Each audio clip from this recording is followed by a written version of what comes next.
قرآن کریم کو بدنام کرنے کی کوشش مت کرو۔ قرآن کریم کے اندر اللہ تبارک و تعالیٰ نے برکت بھی رکھی ہے۔ قرآن صرف عبادت کو نہیں بیان کرتا بلکہ قرآن کریم کے اندر جو برائیاں ہیں اس کو برا کہتا۔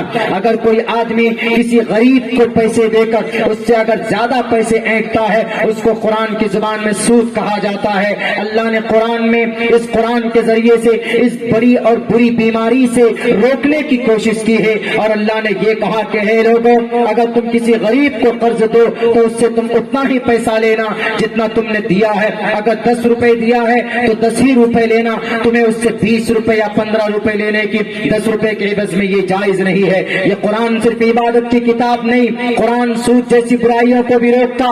اور قرآن کریم پردہ صرف یہ نہیں کہ بیٹیوں پردے میں آ جاؤ، وقرن فی بیوتکن ولا تبرجن تبرج الجاہلیت الاولی، کہ زمانے جاہلیت کی طرح تم اپنے بالوں کو بکھیر کر اور ننگے بدن ہو کر اور ایسے بھڑکیلے کپڑے پہن کر تم مارکیٹ میں مت جایا کرو، بلکہ صرف یہ آرڈر ہے۔ مقصد کیا ہے؟ ولا تقربوا الزنا انه كان فاحشا، کہ زنا سے ہمارے نوجوان بچ جائیں، قریب بھی نہ جائے، اور تمہاری عزت کی اور تمہاری آبرو کی حفاظت ہو سکے۔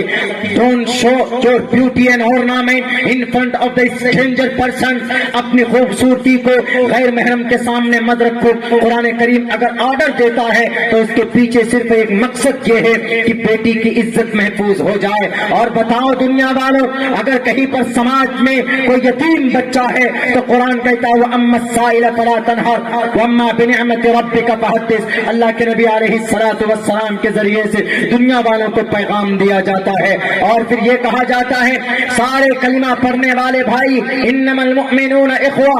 اور اللہ تبارک و تعالیٰ قرآن کریم کے اندر اللہ کے نبی کے ذریعے سے کہلواتا ہے اگر تم پر کوئی ظلم کرے تو تم اس کو معاف کر دو، اگر تمہارا کوئی قتل کرے اگر تم معاف کر دو گے تو وہ تمہارے لیے زیادہ بہتر ہوگا۔ یہ قرآن کا فرمان۔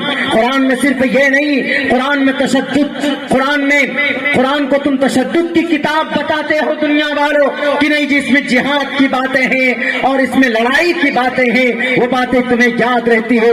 قرآن کریم کے اندر وہ ہمدردی یاد نہیں رہتی۔ قرآن کریم کے اندر لوگوں کو برائیوں سے بچانے کے لیے، شراب سے بچانے کے لیے جو شراب کی ممانعت بیان کی گئی وہ چیز نظر نہیں آتی۔ دیکھو پڑھو قرآن کریم کو، تب تمہیں پتا چلے گا کہ یہ قرآن یقیناً صرف مسلمانوں کے لیے نازل نہیں کیا گیا بلکہ قرآن کریم کو اللہ تبارک و تعالیٰ نے دنیا کے تمام مسئلے کو لے کر قرآن میں صرف یہ نہیں، قرآن میں تشدد، قرآن کو تم تشدد کی کتاب بتاتے ہو دنیا والوں کہ نہیں جی اس میں جہاد کی باتیں ہیں اور اس میں لڑائی کی باتیں ہیں، وہ باتیں تمہیں یاد رہتی ہے۔ قرآن کریم کے اندر وہ ہمدردی یاد نہیں رہتی۔ قرآن کریم کے اندر لوگوں کو برائیوں سے بچانے کے لیے، شراب سے بچانے کے لیے جو شراب کی ممانعت بیان کی گئی وہ چیز نظر نہیں آتی۔ دیکھو پڑھو قرآن کریم کو، تب تمہیں پتا چلے گا کہ یہ قرآن یقیناً صرف مسلمانوں کے لیے نازل نہیں کیا گیا بلکہ قرآن کریم کو اللہ تبارک و تعالیٰ نے دنیا کے تمام مسئلے کو لے کر تمام انسانوں کی کامیابی کے لیے اس دھرتی کے اوپر آیا۔ شہر رمضان الذی انزل فیہ القرآن ھدی للناس، ہدایت بنا کر قرآن کو بھیجا گیا۔ آج ہم لوگ کرونا کو بہت جلدی پہچان گئے کہ کرونا آیا۔ کس نے کھوج کی کرونا کو پہچاننے کی تھیوری کس کا؟ آپ کہیں گے کہ ووہان لیب سے تو کرونا پیدا ہوا، لیکن کرونا ہے کیا؟ کرونا کو پہچانیں گے کیسے؟ کرونا کو پہچاننے کے لیے ایک ایجوکیشن، ایک تعلیم کی ضرورت ہے، ایک لیب کی ضرورت ہے اور ایک تھیوری کی ضرورت ہے۔ وہ تھیوری کون بنائے؟ چائنا والوں نے، جرمنی والوں نے، اٹلی والوں نے، امریکہ والوں نے، روس والوں نے، یوکرین نے؟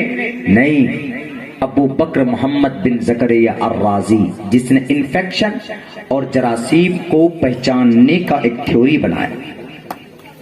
اگر ان کی یہ تھیوری نہیں ہوتی، اس قرآن پڑھنے والے ابو بکر محمد بن زکریا الرازی کی، آج تم کرونا کو نہیں پہچان پاتے۔